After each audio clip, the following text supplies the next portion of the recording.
가기사는 증시 각도기. 네, 안녕하세요. 젊은 투자 증시 아침반 안지원입니다. 이른 투자 증시 각도기 곽상준입니다. 오늘은 잃어버린 투자. 야, 이거 오늘은 피하기가 좀 어려웠어요. 오늘 보니까 거래소는 8종목에 한 종목이에요. 1대8. 한 종목 오르면 8종목 빠졌고, 코스닥은 2대11이에요. 두 종목 반 정도 오르면 11종목 이상이 빠졌어. 벌기 힘든 장이었죠. 잃을 수밖에 없는 장이었나요? 어려웠죠. 근데 뭐 이렇게 그럼 하염없이 갈 수는 없다, 이렇게 마음을 좀 먹었습니다. 여러분, 이럴 때 마음을 어떻게 관리하는지도 상당히 중요합니다. 여기서 패닉에 빠지면 그 손가락이 이상할 때 움직입니다. 그죠? 이럴 때 패닉 빠지면 가장 안 좋을 때 손가락이 움직이면서 나중에 후회하는 일. 뭐 사실은 어디 여행 갔다 왔으면 아무 일 없었을 텐데 괜히 문제가 생긴, 작년 3월에도 우리가 경험했습니다만, 그때 시장을 계속 보면서 마음이 지옥으로 떨어지면 결과도 지옥으로 떨어지더라. 그러니까 그러려니 하는 마음이 오히려 더 나을 수 있고, 이럴 때일수록 내 기업의 실적이 어떤가 확인하시는 거 좋습니다.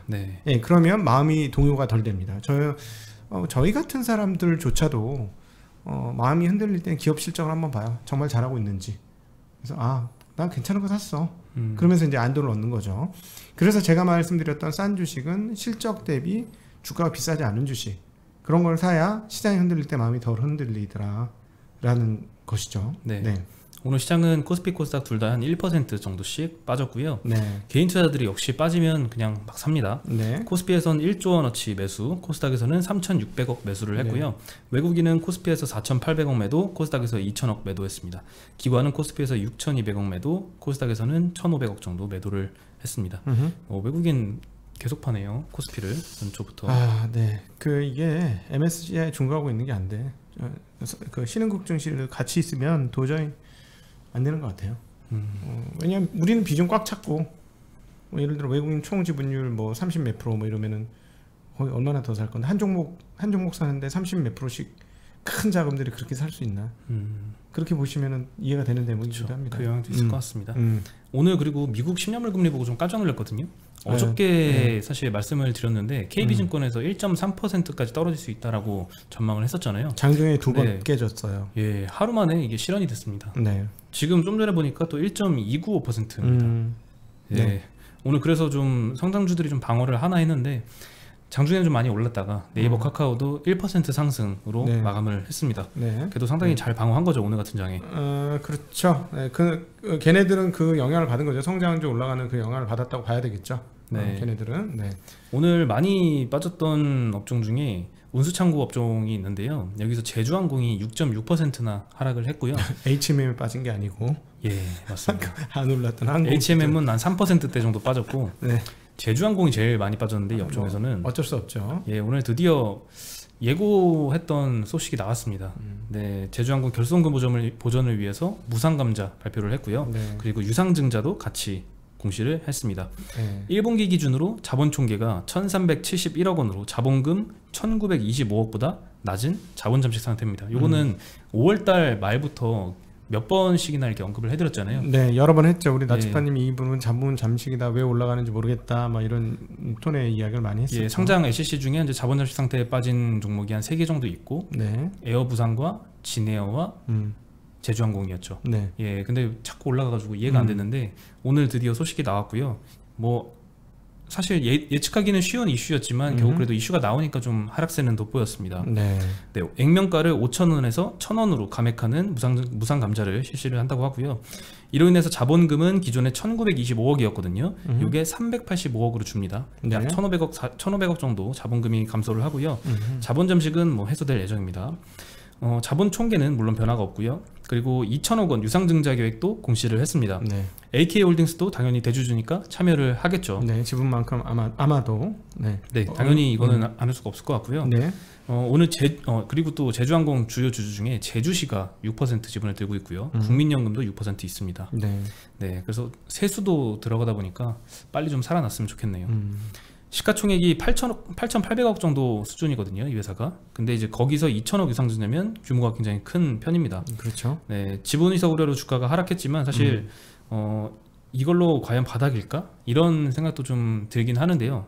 물론 이제 업황이 더 중요하겠죠. 그렇죠. 네, 이게 과연 마지막 자금 조달이라면 아마 바닥일 수도 있을 텐데 이 적자 기간이 더 길어지면 추가 자금 조달을 만약에 또 하게 된다면 그러면 회복이 그럴 그렇죠. 수도 있을 것 같고요. 지금 제주도만 왔다 갔다 해가지고는 그 수익이 제대로 나기 어려울 거예요. 그렇죠. 제주항공 사실 매출 비중을 보면요, 코로나가 터지기 전에 2019년에 보면은 70% 이상이 국제선 매출이었습니다. 네. 국내선은 별로 안 됐었거든요. 근데 이제 국제선은 아예 다 포기를 해버리고 국내선으로만 유지를 하려니까 당연히 그간 많이 지출이 계속되고 있는 이 고정비 지출이 많이 크거든요. 이런 데는 고정비 지출이 예를 들어 리스비 이런 것들이 어마무시하니까. 그렇죠. 네, 항공사들 고정비 지출이 장난이 아니죠. 그래서 누적 적자가 계속 쌓여서 자본 잠식이 이렇게 이루어져서 이번에 탈피를 하는 건데, 추가로 또 누적 적자가 계속 또 쌓여서 자본 잠식이 또 일어나지 않기를 바랍니다. 네, 그러니까 빨리 이제 중국하고 아마 중국 라인이 열리면은 숨통이 트일 건데 그게 도대체 언제쯤 열릴 것이냐가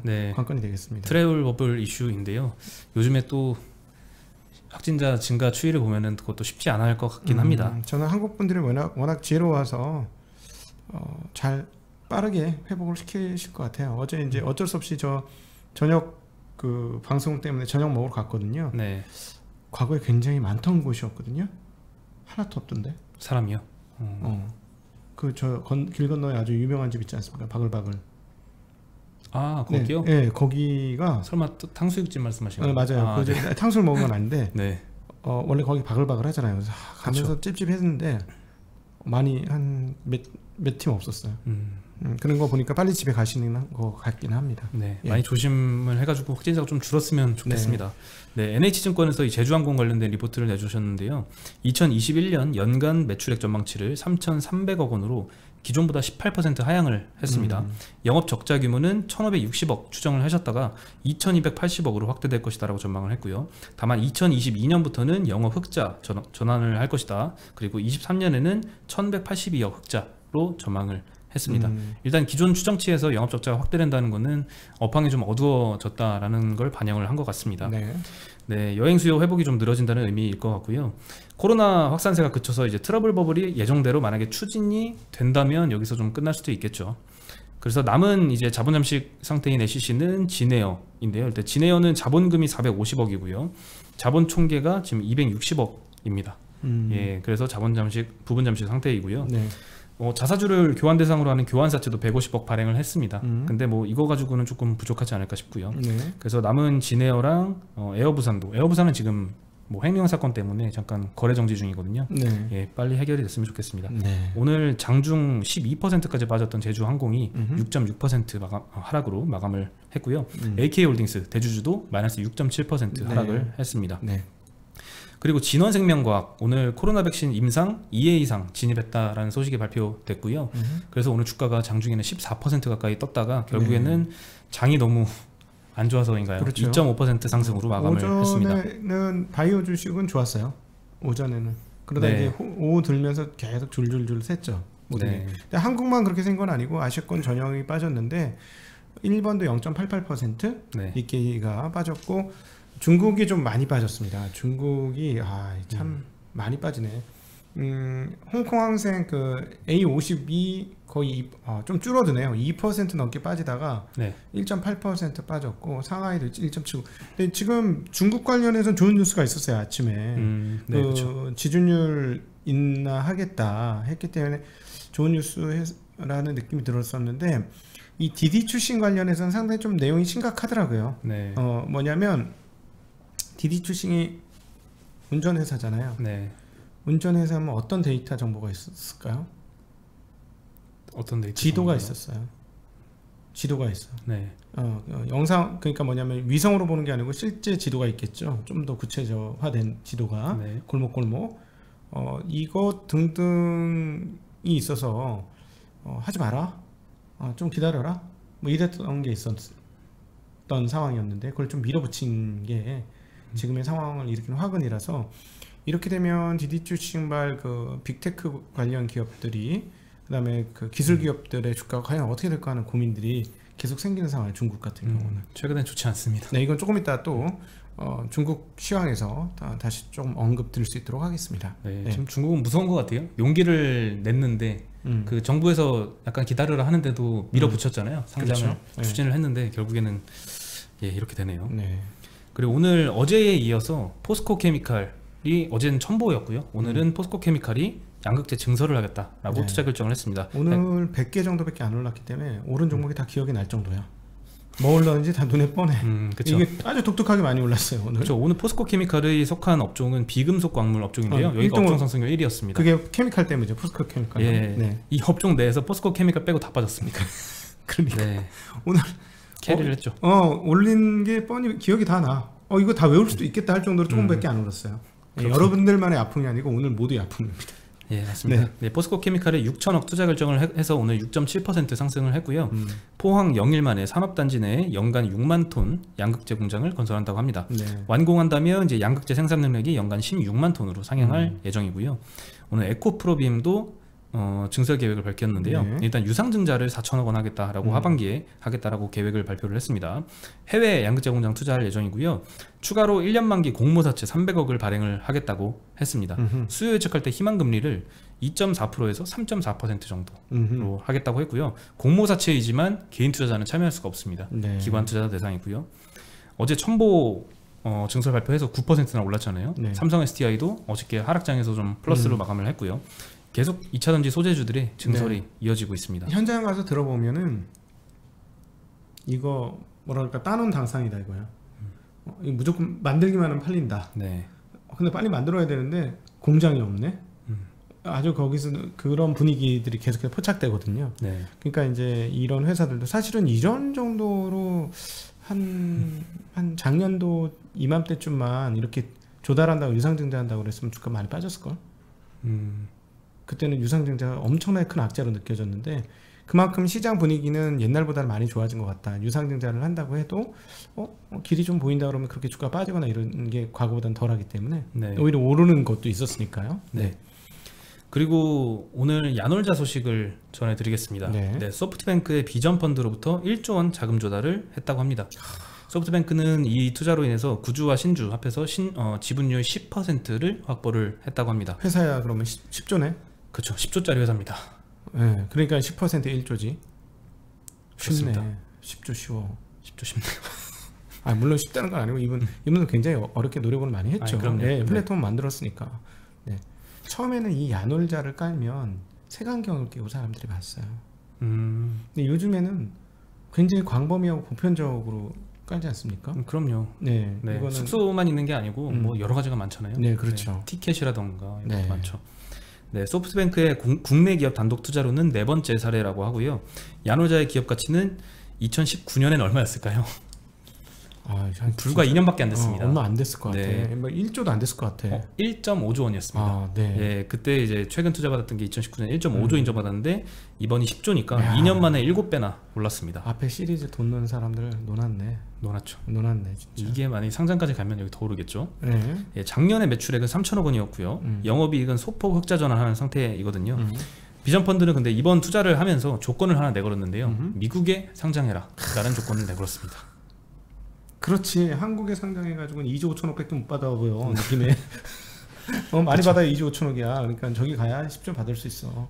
그렇죠. 이런 정도의 비즈니스 쿠팡회사를 모델은 맞잖아요. 이런 정도의 비즈니스 모델은 미국 가면 빵빵 터지는데 한국 사람들이 안 터트려줘.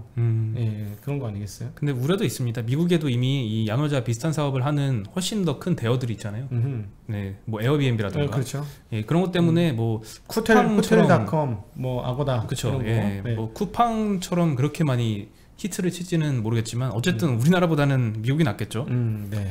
네, 그리고 작년에 미래에셋과 삼성증권하고 주관사 계약을 체결을 했었다고 합니다. 이 말은 이제 국내 증권사를 체결을 했으니까 국내 상장할 계획이었거든요. 근데 이번에 투자를 받으면서 아마 기존 주관사 계약은 해지를 하지 않을까 싶습니다. 근데 주관사 계약이라는 거는 그냥 해지해도 상관없습니다. 그렇지. 네, 아무 의미가 없어요.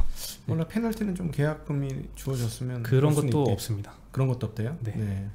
닥쳤던 게 지붕만 쳐다보는구나. 네, 사실 이거 주관사 계약 체결은 큰 조건이 필요 없는 것 같아요. 상장이 뭐 3년 후에 하든 5년 후에 하든 그냥 주관사 계약 체결을 할 수 있는 것 같다고 하더라고요. 네.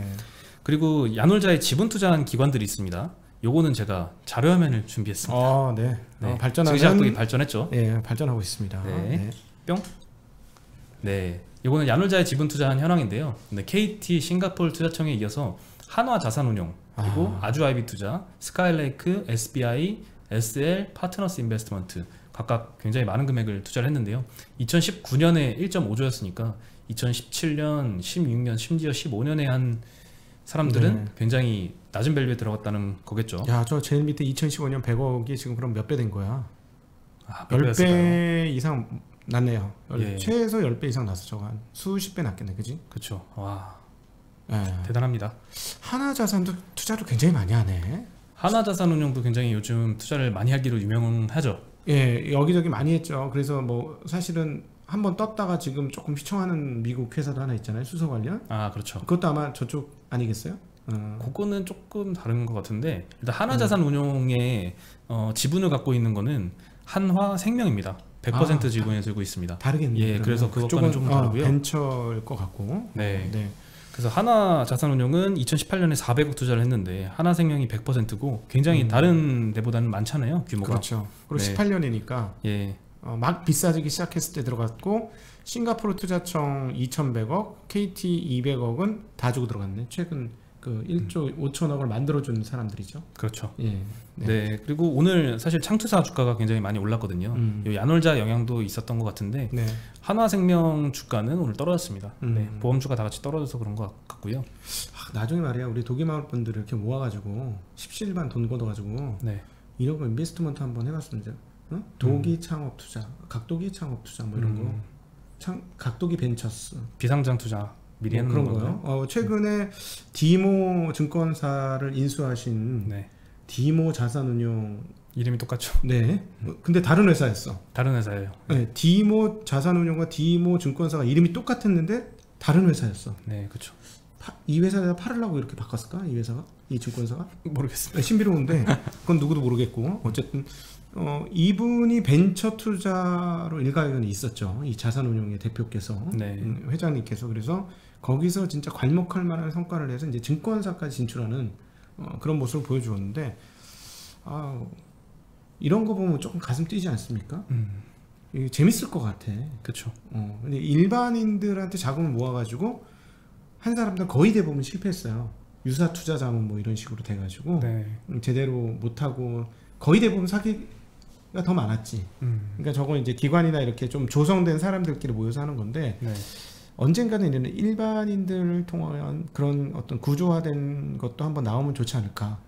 십시일반 작게 모아서 하는 거, 그런 거 약간 브릿지죠. 아예 기관들만 하던가 아예 소상공인 개인들만 하던가 뭐 그런 분위기잖아요. 그 P2P, 지금 P2P도 굉장히 많아요. 근데 그거를 그 좀 중간 성격 같은 거 하나 해보면 재밌지 않을까 하는 그런 생각도 해봅니다. 네.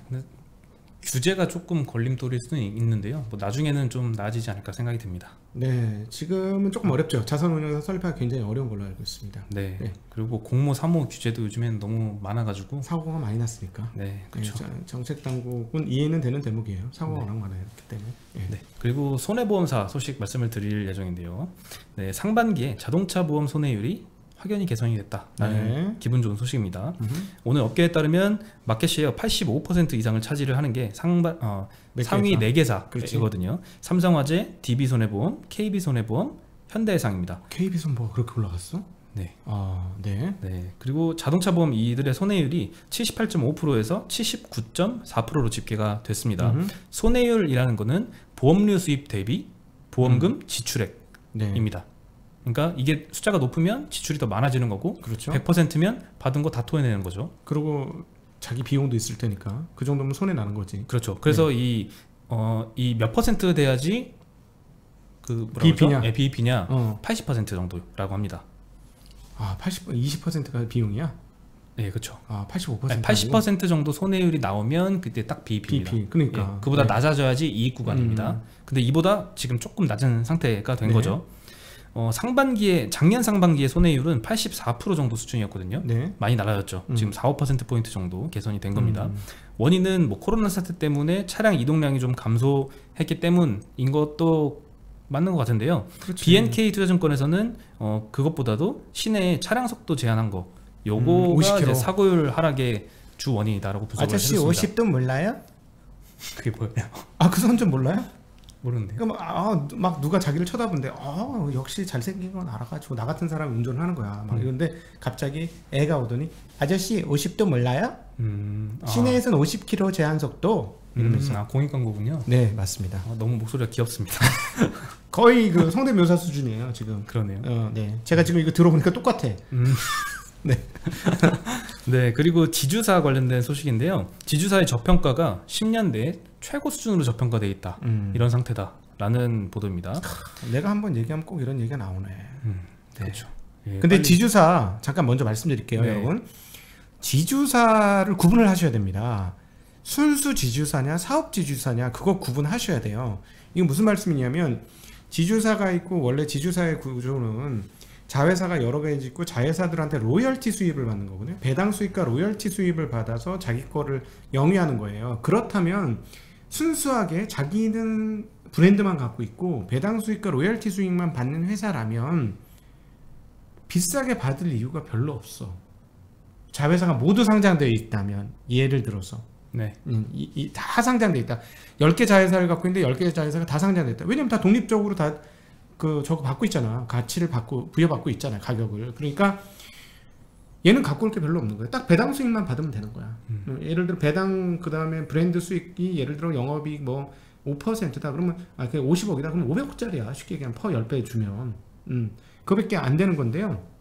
그러니까 앱인 10배지 이거는. 어쨌든 그런데 그 안에 사업회사나 또 다른 자회사가 많은 애들이 있어요.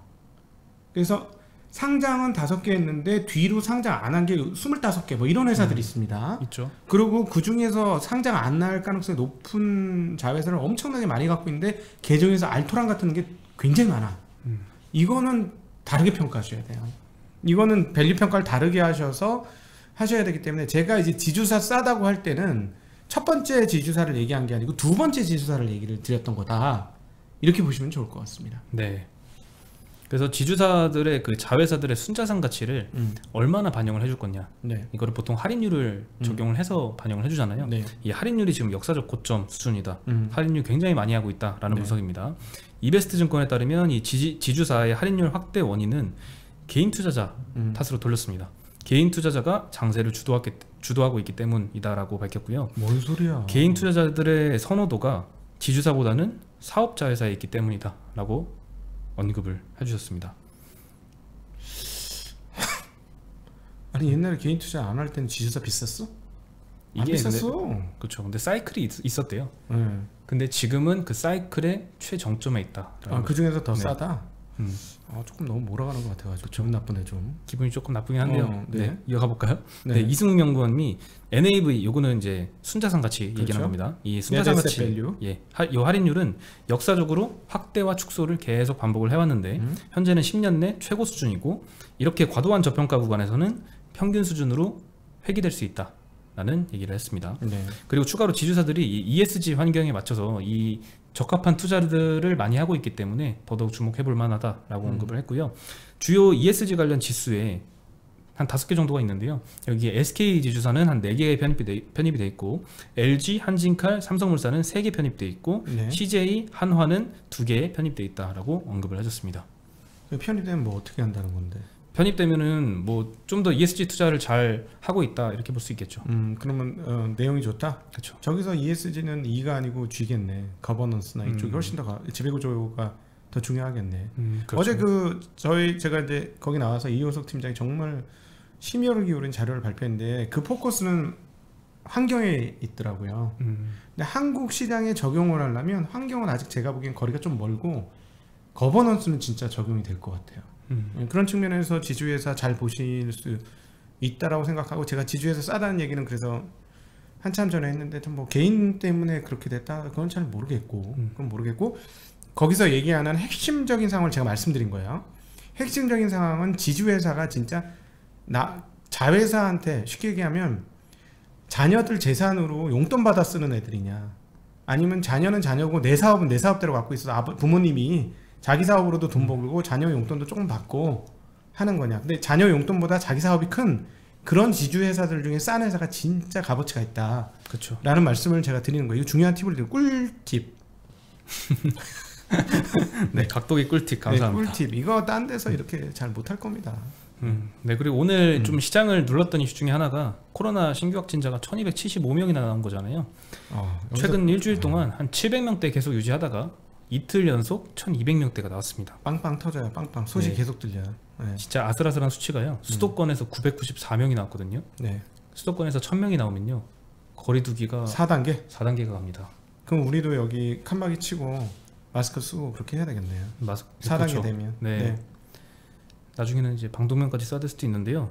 일단 지금은 수도권 거리두기가 2단계고 요거를 일주일 추가 연장하기로 한 상태인데요. 7월 말부터 사이판과 시행하기로 한 트러블 버블 있잖아요. 네. 요거는 아직은 유지한다. 네, 유지한다라는 입장인데 뭐 추가로 또 거리두기가 뭐 상향되거나 이러면은 우리가 하겠다 해도 뭐 상대에서 원치 않아 하지 않을까요? 네. 뭐 그럴 수도 있을 것 같습니다. 네. 네, 뭐 요게 오늘 좀 여행주, 항공주 좀 떨어뜨리는 원인일 것 같기도 하고요. 그리고 수도권이 만약에 거리두기 4단계가 된다. 그러면은 뭐 이런 얘기도 있습니다. 내일 정도 되면은 그 거리두기 4단계 요건을 충족을 할 것이다. 라는 얘기도 있는데요. 일단 사적 모임이 지금 4인까지 모일 수 있는데 2인으로 제한이 됩니다. 네. 오후 6시 이후부터는 그 전까지는 4인까지고요. 그리고 또 결혼식하고 장례식장은 직계가족만 허용이 됩니다. 네. 아무도 못 가는 거죠. 이것 때문에 결혼 못하는 사람 많을 것 같아. 그렇죠. 이미 일정을 다 잡아둔 사람들이 많을 텐데요. 이거는 참 당황스러울 것 같습니다. 네. 그리고 내일부터는 또 소나기가 온다고 하네요. 네. 무려 12일까지. 그렇군요. 네. 놀러 가려고 마음 먹었으면 꼭 그런 일이 벌어지고 운동하려고 마음 먹으면 꼭 그런 일이 벌어지더라. 요즘에 항상 꼭 주말만 되면 비가 이렇게 올랑올랑 하는 것 같아요. 네. 근데 이거 전철도 좀 줄어든다는 소리 있어요? 전철 버스도 10시부터는. 10시 이후는요? 네. 이미 그렇게 운영하고 있지 않나요? 그렇게 뉴스가 나오더라고요. 그런가요? 네. 그리고 이 장마가 끝나면 소나기가 끝나면 더 더워진다고 합니다. 보통 더위는 장마 이후에 오죠. 네. 네. 그렇습니다. 네, 그럼 저희는 오늘 여기서 인사드리겠습니다. 안녕.